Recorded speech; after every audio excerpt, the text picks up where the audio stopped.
The committee meets today to receive additional testimony on the B-2 bomber program, on the operational requirements for the B-2 both under a START treaty and without arms control, on the planned flight test activities, on the results of the B-2's initial test flight.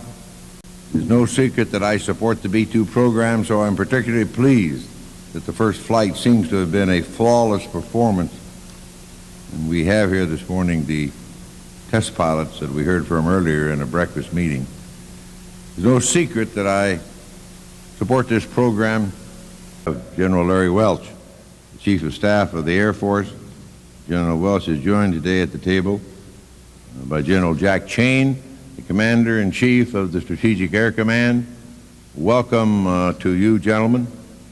In addition, flanked on each side of those gentlemen are Colonel Rick Crouch of the Air Force and Bruce Hines, the test pilot for the Northrop Corporation. Welcome to you, gentlemen, and we look forward to your testimony and hope you can shed some light on the START issues and the need, from your perspective, for the B-2, the peacekeeper itself. General Welch. Well, thank you, Mr. Chairman. I appreciate the opportunity to contribute to a proper focus on the B-2 program and the issues. As you mentioned, General Chain, in addition to being Commander-in-Chief of Strategic Air Command, is also the Director of the Joint Strategic Target Planning Staff. And as such, he is responsible for the day-to-day work that applies our strategic nuclear forces to the deterrent task. And with that role, he will provide, I think, a very clear perspective on what it requires to do that task and the role the B-2 plays in that. You've already introduced our two test pilots, Mr. Hines from the Northrop Corporation, Colonel Couch from the U.S. Air Force.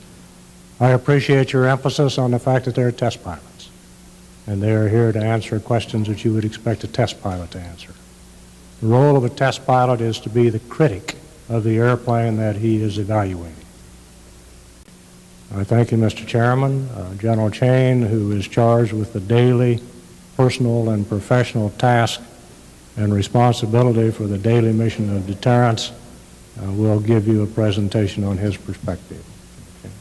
General Welch, thank you very much. General Chain, the committee welcomes you here this morning. Please proceed. Thank you, Mr. Chairman.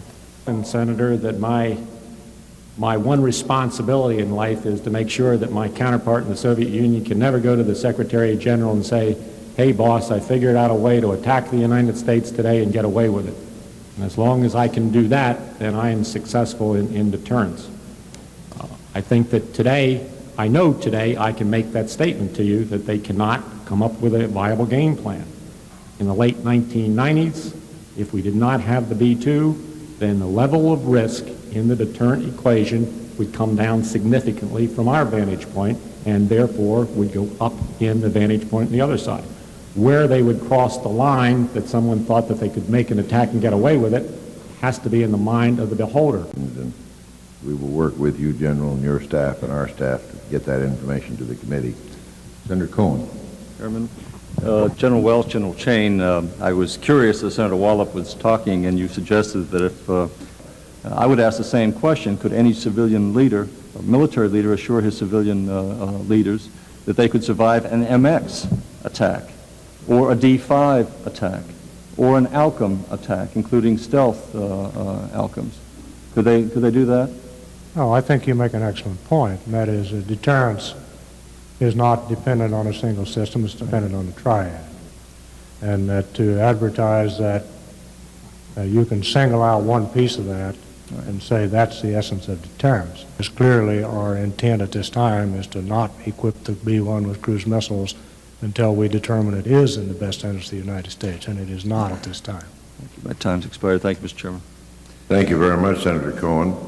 And Senator Thurman. Thank you very much, Mr. Chairman. General Chain, the Secretary of Defense said recently that about 60% of the B-2 targets will be fixed targets. Will you explain why you need the bomber for these targets instead of cruise missiles? The advantage of a cruise missile is that we can carry a number of them on an aircraft. The targets that they're going after can be preloaded into the weapon before it takes off, and once it's launched, it has a high probability of getting to the target.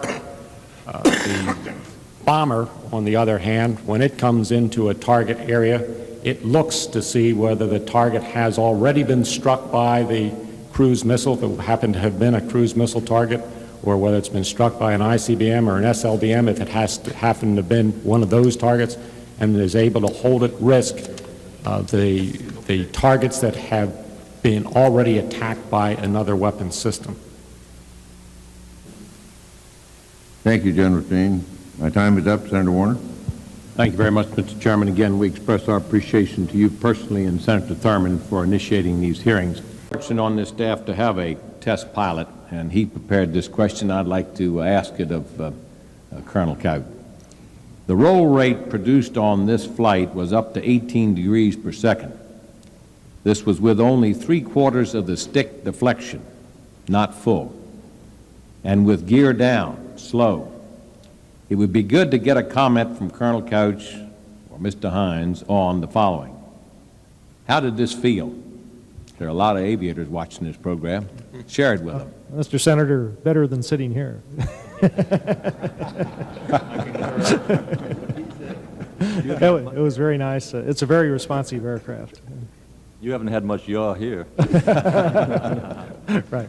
Flak's been pretty heavy, hasn't it? Well, I mean, you know, you've flown for how many years now? Well, I've been a test pilot for 22 years. So most of my adult life I've been in the test business here, and pilot for 28 years. Colonel Couch, how did it feel? Well, it was very smooth. It's probably the best way to describe it. I think most people think of high roll rates as being uncomfortable, and we were initially concerned about the yaw that would be generated when we put in those control inputs, and we had seen in the simulator that there was no reason to be concerned, and we found that the airplane, in fact, did not generate yaw when we were generating fairly significant roll rates. One last quick question. General Welch, you've been in aviation, I think. Because the risk is so low when you use a B-2 for that sort of mission. Gentlemen, thank you very much. General Welch, General Chain, Mr. Hines, and Colonel Couch, you've been very patient and very helpful this morning, and we appreciate the fact that you came before the committee and to the breakfast this morning, and we are adjourned.